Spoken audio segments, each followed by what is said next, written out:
Hello मेरे 10वीं कक्षा के विद्यार्थियों, कैसे हो? तो भाई चैप्टर कंप्लीट हो गया है, एमसीक्यू कंप्लीट हो गए हैं और अब बारी आ गई है थोड़े से शॉर्ट, मतलब वेरी शॉर्ट वाले क्वेश्चंस को करने की। ठीक है, फिर बड़े करेंगे, फिर और बड़े करेंगे। ठीक है, वो आप बताते रहना आपको कैसे कैसे क्वेश्चंस करने हैं, मैं वैसे वैसे क्वेश्चंस आपको करवाती रहूंगी, लेकिन आपको बताना पड़ेगा मुझे। ठीक है ना? मुझे कैसे पता चलेगा भाई तुम्हें ये वीडियोस पसंद आ रही है कि नहीं आ रही है? मुझे कमेंट करके, लाइक करके, शेयर करके बताओ ना। ठीक है, तो चलो बकवास नहीं करते हैं, एमसीक्यू चैप्टर सब कंप्लीट हो चुका है। अब बारी आ गई है वेरी शॉर्ट क्वेश्चंस की। ठीक है, जो हमारे 1 लाइनर, 2 लाइनर, 3, 4, 5 लाइनर तक होते हैं, बस ज्यादा नहीं, वेरी शॉर्ट है बेटा। 3, 4 लाइन्स में आपको खत्म करने होते हैं बस। ठीक है, तो पहला क्वेश्चन करते हैं। पहला क्वेश्चन कहाँ है भाई हमारा? ये रहा, define the term national income. अब भाई नेशनल इनकम क्या होती है?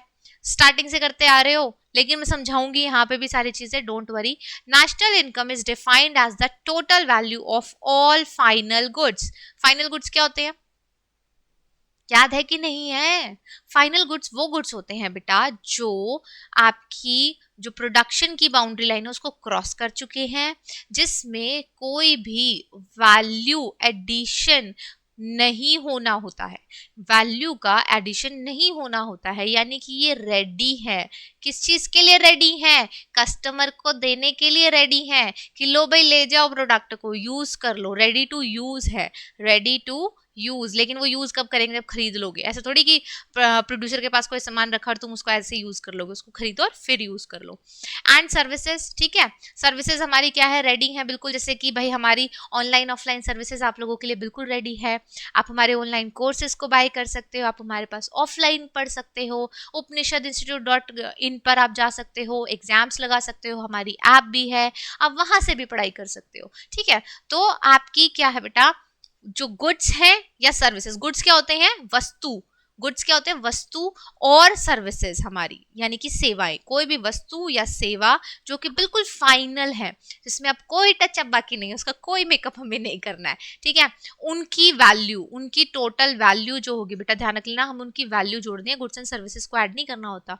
Produce with a country plus net income from transactions like export import with other countries. देखो, वही एग्जाम्पल जो मैंने पहले दिया था वही मैं अब दे रही हूँ, दोबारा समझ लो इसको। ये एक आपकी कंट्री है, तो ढंग से सर्कल नहीं बनता मेरे से। ठीक है, ये हमारी कंट्री है बेटा। ये जो बाउंड्री लाइन आपको समझ दिख रही है, ये क्या है? ये हमारी कंट्री की बाउंड्री है। हमारी कंट्री की बाउंड्री के बाहर हमारे लिए कौन सी जगह शुरू हो जाती है? फॉरेन। तो फॉरेन में हमें अभी नहीं जाना, हमारे देश की बात करते हैं पहले। हमारे देश के अंदर अलग अलग एंटरप्राइजेज हैं। ठीक है, ये बन गया हमारा कुकी, और हमारे देश के अंदर अलग अलग एंटरप्राइजेज हैं। सब लोग क्या करते हैं? सपोज एक एंटरप्राइज से हम एग्जांपल लेते हैं, एक फर्म या एक कंपनी से, कि वो एक फर्म है, ठीक है, जिसका नाम है पूजा एंटरप्राइजेस। ठीक है, अब पूजा एंटरप्राइजेस जो है बेटा, वो दो तरीके से क्या करती है? सेल करती है।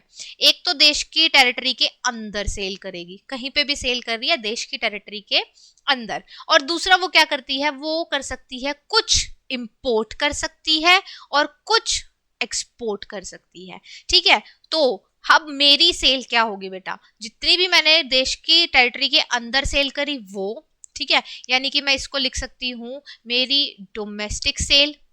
मेरी डोमेस्टिक सेल देश की टेरिटरी के अंदर जो मैंने सेल करी है, प्लस मैं जो एक्सपोर्ट से पैसा कमा रही हूँ, एक्सपोर्ट करके दूसरे देशों को पैसा सॉरी सेल करके, अपनी गुड्स एंड सर्विसेज कुछ भी सेल कर रही हूँ, उस एक्सपोर्ट से मेरे पास जो पैसा आया, माइनस इम्पोर्ट। इम्पोर्ट यानी कि जो भी मैंने बाहर से लिया, हो सकता है मैं रॉ मटेरियल खरीद रही हूँ, हो सकता है मैंने वर्कर्स को बाहर से बुलाया हुआ है, हो सकता है मैं कुछ भी फिनिश्ड प्रोडक्ट या कुछ भी बीच में लगने वाले कुछ भी प्रोडक्ट्स हैं उनको खरीद रही हूँ, कुछ सर्विसेज ले रही हूँ। तो ये क्या होगा अगर मैं सारे ही लोगों के साथ ये कर दूं, उनकी डोमेस्टिक सेल प्लस एक्सपोर्ट। ठीक है, ये मेरी टोटल सेल हो गई, और टोटल सेल में से इंपोर्ट को मैंने माइनस कर दिया, तो मेरी क्या निकल गई बेटा? National income. और नेशनल इनकम का ही दूसरा नाम क्या होता है? GDP, gross domestic product. ये देखो दूसरा क्वेश्चन आ गया आपका, 2012 में क्वेश्चन पूछा भी गया है। ठीक है, ये मैंने नंबर्स इसलिए डाले, डेट्स इसलिए डाली है बेटा, जिससे आपको रहे कि हम जो भी क्वेश्चन कर रहे हैं वो सारे कभी ना कभी पूछे गए हैं, तो आपके भी पूछे जा सकते हैं। 10th को ईजी नहीं लेना है, जो क्वेश्चंस पहले पूछे गए हैं हमें पहले उनको तैयार करना होता है, क्योंकि 70% ऑलमोस्ट आपका है ना पिछले ही जो आपके एग्जाम के जो एग्जाम्स है उन्हीं में से आ जाता है, ठीक है। तो देखो जीडीपी ग्रॉस डोमेस्टिक प्रोडक्ट होता है, इसकी फुल फॉर्म हमेशा याद रख लेना, ग्रॉस डोमेस्टिक प्रोडक्ट। तो total value of final goods, final goods में मैं बता चुकी हूँ आपको उनकी टोटल वैल्यू, उनकी गुड्स की और सर्विसेज की, एक पर्टिकुलर ईयर, एक पर्टिकुलर ईयर में एक कंट्री में जो भी क्या होते हैं प्रोड्यूस होते हैं उनको बोलते हैं हम जीडीपी या नेशनल इनकम, दोनों में से कुछ भी नाम दे दो। तो ये जो फर्स्ट और सेकंड क्वेश्चन था बेटा, ये हमारे दोनों क्या है, क्वेश्चन एक ही है लेकिन उसके नाम अलग हैं। जैसे कि तुम्हें ही बाहर मान लो तुम्हारा नाम है पिंकी और घर में तुम्हें चिंकी कहते हैं या छोटी बुलाते हैं, बाहर तुम्हारा नाम है आकाश और घर में तुम्हें बुलाते हैं पपलू, छोटू, कालू, पीलू, ऐसे करके कोई भी नाम हो सकता है तुम्हारा। तो बस ये वही है, नेशनल इनकम बोलो या जीडीपी बोलो, बात एक ही है, ठीक है। तो आते हैं अब हमारे थर्ड क्वेश्चन की तरफ बेटा। थर्ड क्वेश्चन कहता है what is the main criteria, main criteria हमें बताना है used by the world bank in classifying different countries. World bank अलग अलग कंट्रीज को किस बेसिस पे क्लासिफाई करता है, बता दो भाई जल्दी से, बहुत अच्छे से किया हुआ है हमने क्वेश्चन। वर्ल्ड बैंक क्या करता है बेटा, एवरेज इनकम और हमारी पर कैपिटा इनकम, दोनों का मतलब एक ही होता है, ठीक है, इसको यूज करता है टू क्लासिफाई डिफरेंट कंट्रीज, ठीक है। अगर हमें अलग अलग कंट्रीज को, हमें नहीं वर्ल्ड बैंक को, अलग अलग कंट्रीज को क्लासिफाई करना है that it is a developed country, it is developing country, it is under developing country, ऐसे करके उसको क्या करना है, क्लासिफाई करना है। तो वो कौन सा क्राइटेरिया लेता है, एवरेज इनकम का। एवरेज इनकम का या पर कैपिटा इनकम, दोनों का मतलब सेम है। जैसे नेशनल इनकम और जीडीपी, अगर मैं यहाँ पे लिखूं कि हमारी नेशनल इनकम और हमारी जीडीपी दोनों ही क्या होते हैं बेटा, सेम होते हैं, ऐसे ही पर कैपिटा इनकम या एवरेज इनकम हमारी क्या होती है, सेम होती है, बस इसके नाम अलग है। ओके, तो यहाँ पे वर्ल्ड बैंक कौन सा क्राइटेरिया यूज करता है, हाँ बोलो, एवरेज इनकम, पर कैपिटा इनकम। अच्छा अगर मैं यही एक और नहीं, मैं नहीं बोल रही अभी, क्वेश्चन में देखते हैं, ठीक है, क्वेश्चन अगला देखते हैं। Why is the total income किस क्या होती है of countries, total income of countries क्या है भाई हमारी, जीडीपी, ठीक है, total income of countries not use to make comparisons between them. क्या हम सिर्फ जीडीपी से कंपैरिजन कर सकते हैं, नहीं, बिल्कुल भी नहीं कर सकते, सिर्फ जीडीपी से नहीं कर सकते। अभी आपने ऊपर देखा भी, हमने क्या लिया है, एवरेज इनकम लिया है हमने, एवरेज इनकम यानी कि पर कैपिटा इनकम हमने लिया, हमने सिर्फ सीधा सीधा जीडीपी या नेशनल इनकम को कंपेयर नहीं करा। इसका एक बहुत बड़ा रीजन है, देखो यहाँ पे क्या होता है बेटा, आप एक छोटी सी चीज मैं यहाँ पे समझाऊंगी आपको, बहुत गौर से समझना, छोटी लेकिन मोटी बात है। हम यहाँ पे पढ़ेंगे बेटा डिस्ट्रीब्यूशन ऑफ इनकम, ठीक है। अब डिस्ट्रीब्यूशन ऑफ इनकम होता क्या है, देखो इसको समझ जाओगे, ये क्वेश्चन आपको समझ में आ जाएगा। तो डिस्ट्रीब्यूशन ऑफ इनकम हमारा, मैं इसको इरेज कर देती हूँ एक बार। तो डिस्ट्रीब्यूशन ऑफ इनकम है क्या बेटा, देखो आपने देखा है कि हमारा देश और हमारे देश में अलग अलग तरीके से लोग पैसा कमा रहे हैं, अलग अलग प्रकार से अलग अलग लोग कमा रहे हैं। इसको भी हटाओ यार, एक बार क्लियर करो इसको, गंदा ज्यादा हो गया है ना। देखो हमारे देश में बेटा सपोज हम लोग कमा रहे हैं 100 रुपए, एग्जाम्पल है, 100 रुपए कमा नहीं रहे हैं, मान लो 100 रुपए कमा रहे हैं। अब हम इसको दो क्राइटेरिया में, एक तो इनकम और एक हमारी पॉपुलेशन। हमारी सपोज जो इनकम है बेटा 100 में से जो 80 रुपए हैं वो कुछ लोग कमा रहे हैं, और 20 रुपए हैं वो कुछ लोग कमा रहे हैं। यानी कि 100 में से जो हमारे 80 रुपए हैं, 80 रुपीज है 100 में से, वो कुछ लोग कमाएंगे और 20 रुपीज कुछ लोग कमा रहे हैं। अब वो पॉपुलेशन के साथ डिस्ट्रीब्यूशन देखना, 80 रुपए जो है पॉपुलेशन में से वो 20% या 10% लोग ही कमा रहे हैं, और जो असल में 20 रुपए हैं उसके लिए हम तुम जैसे 80% लोग लगे हुए हैं। हमारी तुम्हारी एक चाय वाले की, रिक्शे वाले की, जूता पॉलिश करने वाले की, ठीक है, एक भिखारी की, सबकी इनकम हम मिला लेने हैं, सबकी इनकम, तब जाके वो इस 20 के मतलब 20 के लगभग बनती है, ठीक है। इनकम का परसेंटेज आप लगा सकते हो यहाँ पे कि 80% है और 20% है। तो 100 में से 20% कमाने के लिए 100 रुपए पूरी जीडीपी में से हम कितना कंट्रीब्यूट कर रहे हैं, ओनली एंड ओनली 20%। एग्जाम्पल है, ध्यान रखना, बिल्कुल मैं एक्यूरेट डेटा नहीं बता रही हूँ आपको, और लेकिन उसके लिए पीछे जनसंख्या कितनी लगी हुई है, पॉपुलेशन कितनी लगी हुई है, 80%। उस 20% को कितने लोग मिलके कमा रहे हैं, 80% लोग। अब यहाँ पे देखो ये 80% इनकम है, अडानी, अंबानी, टाटा, बिरला, ये सारे लोग हैं बेटा, ठीक है। 80% इनकम, लेकिन ये लोग कितने हैं? ओनली 20%। ये लोग कितने हैं? 20%। यानी कि कुछ लोग इनकम का बहुत बड़ा पार्ट कमा रहे हैं और बहुत बड़ा पॉपुलेशन का पार्ट इनकम का बहुत छोटा सा पार्ट कमा रहे हैं। समझ में आया? इसी को ही हम क्या बोलते हैं, एक वर्ड यहाँ पे हम यूज करते हैं इसके लिए, क्या बेटा, कि distribution of income. Distribution of income अलग अलग है। इनकम का डिस्ट्रीब्यूशन हमारे पास बहुत डिफरेंट है। हम सारे मिलके सारा पैसा नहीं कमा रहे हैं, मतलब कमा तो रहे सारे मिलके सारा पैसा, लेकिन आप देखो कि परसेंटेज बहुत डिफरेंट है, वैरी कर रहा है। अब सेम चीज यहाँ पे है। अगर मैं आपको एक बात बोलूं कि बेटा जीडीपी जो है ना किसी देश की, सपोज जीडीपी है वो है 100 करोड़ रुपए, एक देश की, सपोज ए देश की यहाँ पे है और बी देश की यहाँ पे है, ये जो है ये भी 100 रुपए कमा रहे हैं, 100 करोड़ रुपए कमा रहे हैं, ठीक है। तो जीडीपी है दो देशों की, कंट्री ए और कंट्री बी, ठीक है। अब कंट्री ए में जो लोग हैं बेटा, ये थी इनकम हमारी जीडीपी, और यहाँ मैं लिख देती हूँ पॉपुलेशन। पॉपुलेशन सपोज यहाँ पे है 10, ठीक है, यानी कि जो कंट्री ए है उसमें कितने लोग रहते हैं? 10। और कंट्री बी में जो लोग हैं, सपोज हम मान लेते हैं कि यहाँ पे एक ही इंसान है। मैं एग्जाम्पल के तौर पे बता रही हूँ बेटा, इसको आप वो मत करना कि एक ही आदमी है, बस सिर्फ एग्जाम्पल के तौर पे बता रही हूँ। पर कैपिटा इनकम कैसे निकलती थी हमारी भाई, याद है किसी को? पीसीआई। पीसीआई कैसे निकलता था हमारा? पीसीआई, ये निकालने का तरीका था बेटा, हाँ जी, तो पीसीआई निकालने के लिए फॉर्मूला यूज करते थे हम। वो फॉर्मूला क्या था हमारा, कि हम जीडीपी को बेटा क्या कर देते थे, अपनी जो पॉपुलेशन है उससे डिवाइड कर देते थे। अब जीडीपी कंट्री ए की, जीडीपी अपॉन में पॉपुलेशन, कंट्री बी की जीडीपी अपॉन में पॉपुलेशन, कितना कितना आया, इसका टकले से टकला उड़ा दिया, कितना आ गया? 10। और इसका कितना आ गया? 100। अब पर कैपिटा इनकम देखो आप इनकी, यानी कि देश का एक इंसान कितना कमा रहा है। इसमें देश का एक इंसान 10 करोड़ रुपए कमा रहा है और इसमें एक देश का एक इंसान 100 करोड़ रुपए कमा रहा है। तो ये है सही क्राइटेरिया। आई बात समझ में? डिस्ट्रीब्यूशन ऑफ इनकम से आप इस क्राइटेरिया से, पीसीआई से आप समझ सकते हो कि जो जीडीपी है वो एक्यूरेट नहीं बताती। अब हमारे देश की जीडीपी भी बहुत है, लेकिन हमारे देश की पॉपुलेशन भी तो बहुत है, तो एक इंसान के जो हिस्से में है वो बहुत कम पैसा आ रहा है, ठीक है। इससे पता चलता है कि भाई हम अभी डेवलपिंग कंट्री हैं, अभी हम डेवलप्ड कंट्री नहीं हुए हैं, ठीक है। तो ये है हमारा कॉन्सेप्ट, इसको आप समझ गए होंगे। तो यहाँ पे बेटा देखो, total income of countries is not make to use comparison between, कहाँ अंडरलाइन कर देती हूँ, ओके, वाह शाबाश, इरेजर की जगह सब कुछ चला दिया मैंने।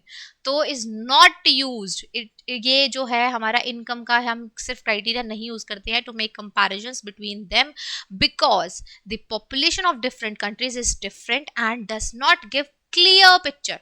क्लियर पिक्चर नहीं मिलती है, अभी हमने देखा भी है, of comparisons are made on the basis, ठीक है बेटा, कि हमें क्लियर पिक्चर नहीं मिलती है। जीडीपी तो किसी की कितनी है, किसी की कितनी है। यहाँ पे ए और बी की दोनों की बराबर थी, आप कहते हैं कि भाई दोनों का कंट्रीज बहुत अच्छा कर रही हैं, लेकिन जब आपने पीसीआई देखा तब आपको पता चला कि नहीं यार, यहाँ तो एक बंदे के हिस्से में 10 करोड़ आ रहे हैं और यहाँ पे एक बंदा कितने कमा रहा है? 100 करोड़। तो हम डायरेक्टली बोल देंगे कि जो बी है वो एक डेवलप्ड कंट्री है, अगर हम ए और बी में से चूज करें तो, ठीक है। चलो नेक्स्ट क्वेश्चन पे पढ़ते हैं, नेक्स्ट क्वेश्चन को पढ़ते हैं। नेक्स्ट क्वेश्चन क्या है? Literacy rate measure the proportion of literate population in which age group. ये हमने बेटा करे तो सारे ही क्वेश्चन हुए हैं हमने, ठीक है, अब रिपीट होंगे क्योंकि क्वेश्चन तो लिमिटेड ही होते हैं, एक्स्ट्रा कहाँ से आएंगे। तो 2012 का अगेन क्वेश्चन आ गया बेटा कि लिटरेसी रेट जब हम देखते हैं, तो मैंने आपको बताया था पहले भी कि 7 एज ग्रुप से जो अबव के लोग होते हैं वो इसके अंदर आते हैं। 7 से नीचे वालों को हम लिटरेसी रेट में काउंट नहीं करते हैं। तो यही इसका आंसर है, the age group of 7 years and above, 7 years और प्लस, यानी कि 7 प्लस के जितने भी लोग होंगे वो सारे के सारे उनकी हम काउंट करते हैं कि उनको लिटरेसी उनको आती है, साक्षर वो है या नहीं है, ठीक है। Next question, 6th question, in which state of India has the lowest infant mortality rate. Infant mortality rate क्या थी बेटा? इन्फेंट मोर्टालिटी रेट थी जिसमें हम बताते हैं कि पर 1000 लाइव बर्ड्स में से कितने बच्चे मर गए। जैसे कि सपोज पर 1000 में से 10 बच्चे जो है उनकी डेथ हो गई है, इन्फेंट यानी कि 1 साल से कम उम्र के बच्चे। तो पर 1000 बच्चों में से 10 बच्चे जो थे वो उनकी क्या हो गई बेटा? डेथ हो गई। तो हम कहेंगे इस टकले से टकला उड़ा के कि हर 100 में से एक बच्चे की क्या हो रही है? डेथ हो रही है, हर 100 में से एक बच्चे की डेथ हो रही है, दैट इज आर 1:100 हम बोलेंगे, और ये क्या है हमारी IMR, इन्फेंट मोर्टेलिटी रेट। तो ये सबसे लोएस्ट, सबसे कम कहाँ है, केरला में। इसका मतलब क्या है कि केरला की जो हेल्थ फैसिलिटीज है वो बहुत अच्छी है, बहुत अच्छी है, ठीक है। तो केरला में जो बच्चे हैं उनकी शिशु मृत्यु दर, इसको हिंदी में क्या कहते हैं, इन्फेंट मोर्टेलिटी रेट को शिशु मृत्यु दर, इन्फेंट मोर्टेलिटी रेट, ये सबसे कम कहाँ है बेटा, केरला में, ठीक है। ओके, नेक्स्ट क्वेश्चन है हमारा, what is human development index. बहुत अच्छे से किया हुआ ये भी हमने। Human development index is a composite index, यानी कि कई चीजों का मिक्सचर है ये, of achievements of a nation in terms of 3 important variables. कौन कौन से वो वेरिएबल्स हैं देखो, जिसमें आता है लॉन्गेविटी, नॉलेज है हमारा, स्टैंडर्ड ऑफ लिविंग है, that determine the quality of life. इसके अंदर बहुत सारी चीजें आती हैं, कुछ लिख रखी हैं इसके अंदर, एजुकेशन आता है, हेल्थ केयर आता है, जॉब सिक्योरिटी आती है, आपकी फैमिली को फैसिलिटीज कितनी मिल रही हैं वो आती है, एनवायरनमेंट आता है, नॉलेज आती है, लाइफ एक्सपेक्टेंसी आती है इसके अंदर आपकी, और स्टैंडर्ड ऑफ लिविंग आता है। तो ये सारी चीजें जब मिल जाती हैं उसी को हम क्या बोलते हैं बेटा, ह्यूमन डेवलपमेंट इंडेक्स, जिसपे पता चलता है कि किसी भी कंट्री के अंदर जितने भी लोग रह रहे हैं उनका डेवलपमेंट हो रहा है कि नहीं हो रहा। देश का डेवलपमेंट देख लिया GDP से, लेकिन लोगों का डेवलपमेंट देखेंगे ह्यूमन डेवलपमेंट इंडेक्स से। ओके, हाँ जी भाई, name the report published by UNDP। UNDP कौन सी रिपोर्ट पब्लिश करता है भाई, ह्यूमन डेवलपमेंट रिपोर्ट, सीधा सीधा आंसर है इसका तो, ठीक है। जिसमें हेल्थ स्टेटस, पर कैपिटा इनकम है हमारी, एजुकेशनल लेवल्स हैं, इन सभी के बेसिस पे हमें पता चलता है कि किसी भी देश में क्या चल रहा है, उस देश में कितना क्या है, मतलब लोगों का डेवलपमेंट हो रहा है या नहीं हो रहा है। तो ये बेटा देखो, 2 रिपोर्ट से मैं एक बार दोबारा आपको रिवाइज करवा देती हूँ। एक करता है वर्ल्ड बैंक, वर्ल्ड बैंक करता है आपको बेटा world development report. World bank देता है आपको वर्ल्ड डेवलपमेंट रिपोर्ट, जिसमें बताता है वो इनकम, पर कैपिटा इनकम, ठीक है, ये इन चीजों के बारे में बताता है, क्योंकि बैंक है तो बैंक पैसे के रिलेटेड बात करेगा। दूसरा आता है बेटा हमारा UNDP। UNDP क्या है बेटा, United Nation Development Programme, United Nation Development Programme, और इसमें हमें जो रिपोर्ट मिलती है वो मिलती है हमें ह्यूमन डेवलपमेंट रिपोर्ट, ठीक है।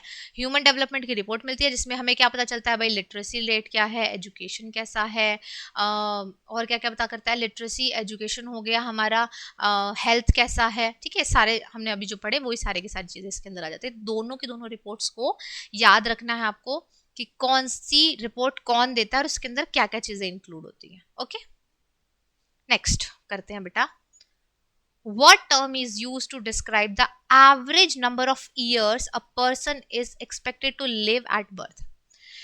2013 में ये क्वेश्चन पूछा गया है। देखो इसमें क्या होता है बेटा कि ना आपको ये बताना है कि आप कितने साल जी रहे हो, मतलब एग्जैक्टली तो नहीं होता इसका, लेकिन लाइफ एक्सपेक्टेंसी है ये, इसका नाम बता ही दिया मैंने आपको, लाइफ एक्सपेक्टेंसी होती है।